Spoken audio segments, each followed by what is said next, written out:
আজ আমরা জানব আল্লাহর কাছে সবচেয়ে প্রিয় সেই ৯টি শব্দ যা আপনার জন্য পরকালে কাজে লাগবে ইনশাআল্লাহ। তা হলো ১, আল্লাহ আমাকে মাফ করবেন।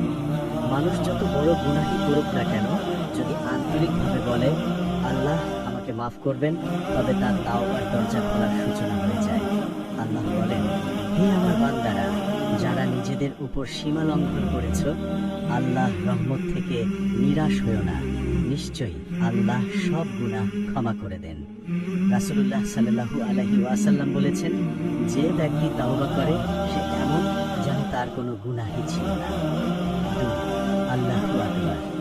আল্লাহু আকবার অর্থ আল্লাহই সবচেয়ে মহান। যখন মানুষের কথা বলে, তখন তার অন্তর থেকে দুনিয়ার অহংকার, ভয় আর নির্ভরতা দূর হয়ে যায়।